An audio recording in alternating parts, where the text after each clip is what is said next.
छात्रों, सुप्रभात। हिंदी की 8वीं की ऑनलाइन कक्षा में आप सभी का स्वागत है। बच्चों, आप सभी को तो पता है कि इस पूरी सृष्टि का रचयिता ईश्वर है। इस सृष्टि में बनी प्रत्येक बड़ी से बड़ी, छोटी से छोटी, सूक्ष्म से सूक्ष्म, विशाल से विशाल वस्तु का निर्माण उस एक ईश्वर द्वारा हुआ है। पर ईश्वर ने जितनी भी कृतियां निर्माण की हैं, उसमें से उसकी जो सर्वश्रेष्ठ कृति है वो मानव है। हम इंसान ईश्वर की सर्वश्रेष्ठ कृति माने जाते हैं। बड़ी ही सूक्ष्मता से, बड़ी ही बारीकी से ईश्वर ने हमारा निर्माण किया है। आप कभी ध्यान दीजिए, हमारे शरीर के एक एक अंग, एक एक अंश आवश्यक है। प्रत्येक अंश या अंगों का अपना अपना अलग अलग कार्य है और सबके एक साथ कार्य करने से ही हम सुचारू रूप से, स्वस्थ रूप से जीवित रहते हैं, अपने क्रियाकलाप करते हैं। परंतु हमारे शरीर के कुछ अंश ऐसे भी हैं जिन्हें हम काटते हैं फिर बढ़ जाते हैं। जैसे हमारे बाल, नाखून, है ना। हम बालों को कितनी बार भी काटे, नाखूनों को कितनी बार भी काटे, वो वापस बढ़ जाते हैं। तो जो आज का हमारा पाठ है वो इसी विषय पर आधारित है कि नाखून क्यों बढ़ते हैं। आज के हमारे पाठ का नाम है नाखून क्यों बढ़ते हैं। ये एक निबंध व्याख्या है, अर्थात ये एक निबंध के रूप में लिखा गया है। वैचारिक निबंध है। वैचारिक निबंध का अर्थ होता है किसी विचार को सुचारू रूप से, तर्क लॉजिकली रूप से अपने विचारों को प्रस्तुत करना। जो लेख रहता है सरल और सुबोध भाषा में प्रस्तुत करना वैचारिक निबंध कहलाता है। अभी आप निबंध के बहुत सारे प्रकार पढ़ेंगे, उसमें से एक है आपका वैचारिक निबंध। ये एक निबंध व्याख्या है और इसके लेखक हैं हजारी प्रसाद द्विवेदी जी। तो पाठ को पढ़ने से पहले हम जैसे हर बार करते हैं कि लेखक की जानकारी प्राप्त करते हैं, तो चलिए लेखक की जानकारी पहले प्राप्त कर लेते हैं। आचार्य हजारी प्रसाद द्विवेदी जी का जन्म सन 1907 में उत्तर प्रदेश के बलिया जिला के छपरा नामक ग्राम में हुआ था। इनका जन्म एक ब्राह्मण परिवार में हुआ था। इनके पिताजी का नाम अनमोल दुबे जी था, जो संस्कृत और ज्योतिष शास्त्र के प्रकांड विद्वान थे। प्रकांड विद्वान मतलब बहुत बड़े ज्ञाता थे।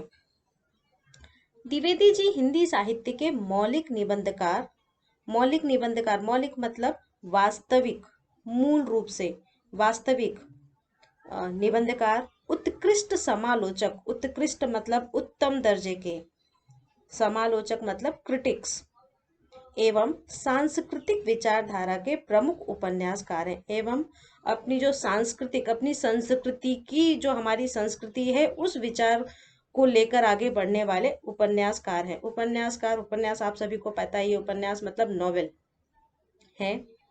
आपका व्यक्तित्व बड़ा प्रभावशाली और आपका स्वभाव बड़ा सरल और उदार था। इनका जो व्यक्तित्व था, जो पर्सनालिटी थी, वो प्रभावशाली थी। मतलब जो भी इनके व्यक्तित्व, जो भी इनकी साथ में आता था, इनके व्यक्तित्व से प्रभावित हो जाता था। और इनका जो स्वभाव था, जो नेचर था, वो बड़ा ही सरल मतलब सिंपल और उदार था, बड़े दिल के थे। आप हिंदी, अंग्रेजी, संस्कृत और बांग्ला भाषाओं के विद्वान थे। मतलब हजारी प्रसाद द्विवेदी जी को हिंदी, अंग्रेजी, संस्कृत और बांग्ला भाषा का बहुत अच्छा ज्ञान था। अशोक के फूल, कल्पता, ये निबंध है, इनकी प्रमुख कृतियां हैं। बाण भट्ट की आत्मकथा और पुनर्वा उपन्यास आदि हैं। जो इनकी प्रमुख कृतियां हैं वो ये हैं।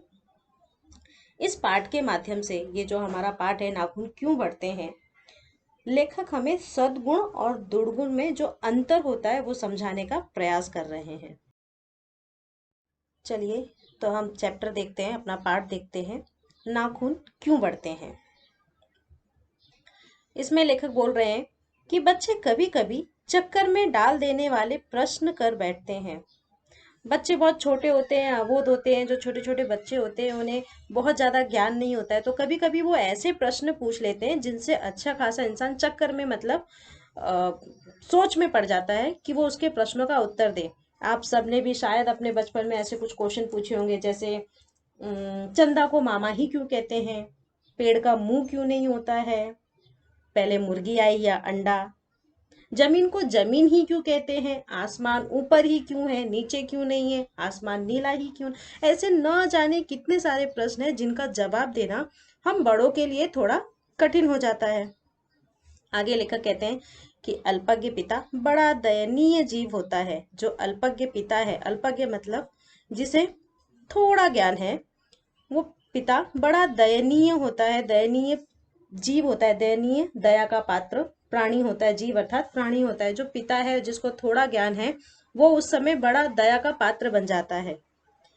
लेखक बोल रहे हैं जब मेरी छोटी लड़की ने जब उस दिन पूछ लिया कि आदमी के नाखून क्यों बढ़ते हैं तो मैं कुछ सोच ही न सका। जब मेरे लेखक की छोटी लड़की ने जब उनसे पूछा होगा कि पिताजी आखिर इंसान के नाखून क्यों बढ़ते हैं, तो मैं कुछ सोच ही नहीं पाया, मैं समझ ही नहीं पाया कि मैं अपनी बेटी का, लड़की का आंसर किस प्रकार से दूं, उत्तर देके उसे संतुष्ट कैसे करूं। हर तीसरे दिन नाखून बढ़ जाते हैं कि हम देखिए नाखून काटते हैं और हर तीसरे दिन नाखून वापस बढ़ जाते हैं। काट दीजिए, वे चुपचाप दंड स्वीकार कर लेंगे कि काट दो, दंड अर्थात सजा। हम उनको काटते हैं अर्थात उनको एक दंड देते हैं, हम उनको एक सजा देते हैं। उनको काट देना उनके लिए एक सजा है, हम उनको एक सजा देते हैं, काट देते हैं, पर वो कुछ नहीं बोलते, नाखून हमसे कुछ नहीं कहते, चुपचाप जो हम उनको काटते हैं तो कट जाते हैं। पर निर्लज्ज अपराधी की भांति छूटते ही फिर जैसे के तैसे हो जाते हैं। निर्लज्ज, निर्लज्ज मतलब बेहया, जिसको कोई शर्म ना हो। जैसे एक अपराधी होता है जिसको हम सजा देते हैं, अंदर किसी जुर्म के लिए सजा दी जाती है, बाहर छूटते हैं, वापस वो उसी जुर्म को करने लग जाता है। तो वैसे ही कि उन नाखूनों को हमने बढ़ने के लिए काटा, पर वो नाखून वापस उसी निर्लज्ज मतलब बेहया अपराधी जिसको किसी बात की कोई शर्म नहीं है, अपमानित होने पर भी वो क्या करता है, वापस जैसे ही वापस बढ़ जाता है और फिर जैसे के तैसे हो जाते हैं कि जैसे हमने काटे थे वो वापस वैसे ही हो जाते हैं। आखिर ये इतने बेहया क्यों हैं, कि मतलब आखिर ये इतने बेहया अर्थात वही निर्लज्ज, ठीक है, इनको जिनको शर्म ना हो, कि ये इतनी बेहया क्यों है, नाखून इनका इतना अपमान किया जाता है, इनको इतना तिरस्कार किया जाता है, इनको बार बार काटा जाता है, फिर भी ये बार बार क्यों बढ़ जाते हैं। आगे देखिए, कुछ लाख ही वर्षों की बात है जब मनुष्य जंगली था, वनमानुष जैसा। लेखक कह रहे हैं कि कुछ लाख ही वर्षों, कुछ लाख सालों की बात है, वर्ष मतलब सालों की बात है, जब मनुष्य जंगली था। आप सभी को पता है कि हमारे जो फोर फादर थे, जिनसे हमारी उत्पत्ति मानी जाती है, वो जंगली थे, वनमानुष, बंदरों का एक वनमानुष अर्थात बंदर की एक प्रजाति थी।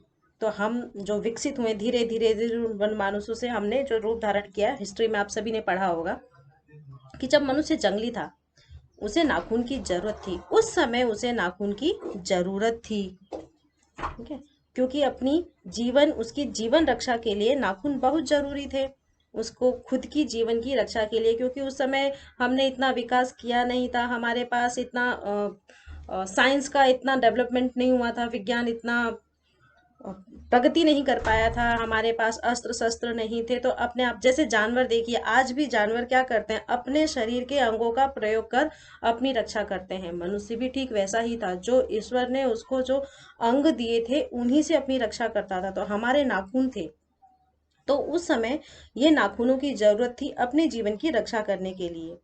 असल में वही उसके अस्त्र थे, असली में मतलब हकीकत यही थी कि जो हमारे नाखून थे वही उस समय हमारे अस्त्र थे।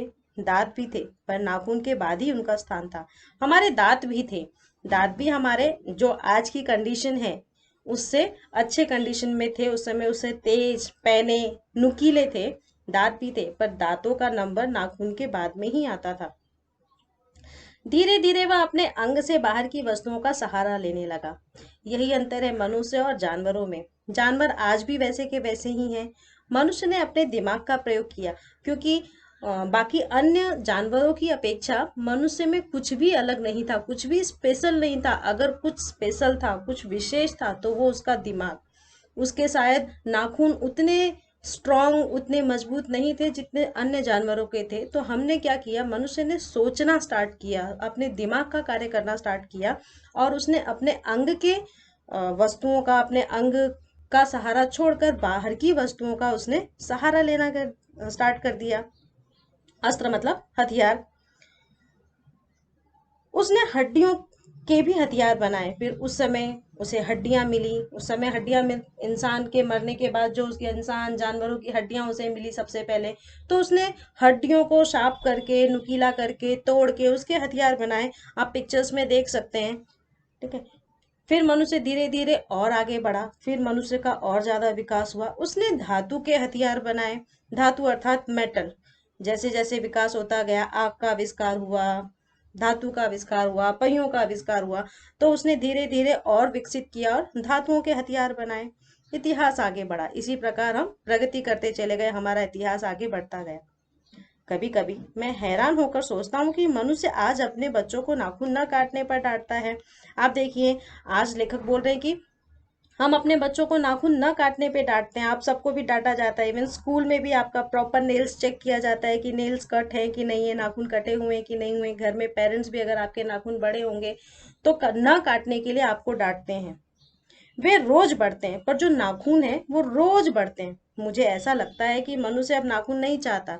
लेखक कह रहे हैं कि मुझे ऐसा प्रतीत होता है कि मनुष्य को अब नाखून चाहिए ही नहीं। ये उसकी भयंकर पाशवी वृत्ति के जीवंत प्रतीक हैं, क्योंकि ये जो नाखून है ये इसकी भयंकर प्रचंड, पाशवी मतलब पशुवत, पशु के समान, जब हम पशु के समान थे, जब हम वन मानुष थे, वो जो वृत्ति, वृत्ति अर्थात दशा, उस कंडीशन, उस दशा के जीवंत प्रतीक है। जीवंत मतलब जीवित, प्रतीक, सिंबल है। अर्थात लेखक जो कह रहे हैं ये जो हमारे नाखून है, जब हम पशुओं के समान थे, पशुवत थे, उस समय की जो हमारी दशा थी उसके आज के जीवित प्रतीक हैं, जीवित सिंबल है, निशानी है। मनुष्य की पशुता को जितनी बार भी काट दो वह मरना नहीं जानती। कि मनुष्य एक ऐसा है जो हम सबके अंदर, देखिए, हमारे अंदर राक्षस भी है और हमारे अंदर ईश्वर भी है। अब हम उसको किस रूप में अपनाते हैं। हर इंसान के अंदर दुर्गुण भी है, सद्गुण भी। इस पृथ्वी पे कोई ऐसा इंसान पैदा नहीं हुआ है जिसके अंदर दुर्गुण ना हो, जिसके अंदर सद्गुण ना हो। पर हम अपने अंदर के दुर्गुण को उभारते हैं या सद्गुण को उभारते हैं, ये हमारे ऊपर निर्भर करता है। तो वैसे मनुष्य के अंदर पशुता भी है और दैविता भी है, मतलब देवीय शक्ति भी है, दैवीय शक्ति भी है। तो हम उस पे जो हमारी पशुता है वो कभी मरेगी नहीं, पर हम उसको कितना काट सकते हैं वो हमारे ऊपर निर्भर है। तो लेखक कह रहे कि जो मनुष्य की पशुता को जितनी बार भी काट दो वो मरना नहीं जानती है, वो मरेगी नहीं। हमें उसे काटना पड़ेगा, वो आएगी, बार बार आएगी, पर हम उसे काटते रहेंगे, यही हमारा कर्तव्य है।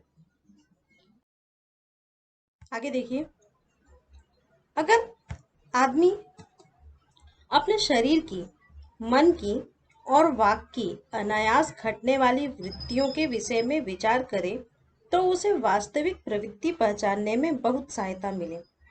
लेखक कह रहे हैं कि अगर आदमी है अपने शरीर की, अपने मन, दिल की और वाक, वाक अर्थात बोली, अनायास, अनायास का मतलब होता है बिना किसी प्रयास के घटने वाली वृत्तियों, वृत्तियों अर्थात जो हमारा व्यवहार है, जो गुण है, उस विषय में विचार करें तो उसे अपनी वास्तविक प्रवृत्ति पहचानने में बहुत सहायता मिले। देखिए, हमारे शरीर में बचपन से लेके बुढ़ापे तक में जो भी परिवर्तन होते हैं, आप सबको पता है कि हमारे शरीर में बहुत, शरीर में हमारी सोच समझ में, यहाँ तक कि हमारी पसंद नापसंद, बचपन से लेके बड़े जीवन के हर एक स्टेज पर, हर एक स्टेज पे चेंज होती जाती है। हमारी पसंद, बचपन में कुछ और पसंद होता है, यहाँ तक कि खाने पीने, रहने पहनने का जो शौक है, हमारी जो इच्छाएं हैं, सब चेंज होती चली जाती हैं। तो यदि आदमी अपने शरीर पे, जो हमारे शरीर में बिना किसी प्रयास के जो परिवर्तन होते हैं, हमारे मन में, हम जानबूझ के वो परिवर्तन नहीं लाते हैं, पर हमारा मन परिवर्तित हो जाता है। हमारी बोली, वाक में जो अनायास, अनायास अर्थात बिना किसी प्रयास के जो घटने वाली वृत्तियां हैं, वृत्तियां, जो व्यवहार है, जो नेचर है, उसमें अगर विचार करे, यदि मनुष्य उसको सोचे, तो उसे अपनी वास्तविक प्रवृत्ति, तो उसे अपनी वास्तविकता को पहचानने की, कि वो उसका व्यवहार क्या है, उसका गुण क्या है, उसको पहचानने में उसको बहुत सहायता मिले। मनुष्य की नख बढ़ा लेने की सहजात वृत्ति है। मनुष्य की नख अर्थात नाखून बढ़ा लेने की सहजात वृत्ति है। सहजात वृत्ति मतलब स्वयं उत्पन्न होने वाला गुण। हम नाखून जानबूझ के नहीं बढ़ाते हैं, नाखून अपने आप बढ़ जाते हैं। इसे कहते हैं सहजात वृत्ति। जो स्वयं उत्पन्न होता है, जो अपने आप पैदा होता है, जो गुण अपने आप आ जाता है हमारे अंदर, वो सहजात वृत्ति है, जो कई जातियों से चला आ रहा है। सहजात मतलब देखिए, हमारे वन मानुष से लेके आज तक और हमारे आने वाली पीढ़ियों में भी ये वृत्ति रहेगी। तो जो नाखून बढ़ा लेना हमारी, हम जानबूझ के नहीं बढ़ाते, ये हमारी सहजात वृत्ति है। मतलब अपने आप नाखून पैदा होते हैं, उत्पन्न होते हैं, वह उसके पशु तत्व का प्रमाण है। ये जो नाखून बढ़ जाते हैं अपने आप, ये हमारे पशु तत्व का प्रमाण है। हम पशु थे, पशु का तत्व, पशु का अंश हमारे अंदर आज भी है। हमारे पशु, जो पशु तत्व था उसका अंश आज भी हमारे अंदर है। पशु तत्व का मतलब यहाँ पे निगेटिव चीज से लिया गया है, मतलब दुर्गुण, मार काट, पशु मतलब मारना काटना। तो वो जो पशु तत्व का प्रमाण है, जो हमारे नाखून अपने आप बढ़ जाते हैं, वो आज भी हमारे अंदर जो हमारे एक पशु है उसका प्रमाण है, उसको प्रमाणित करते हैं।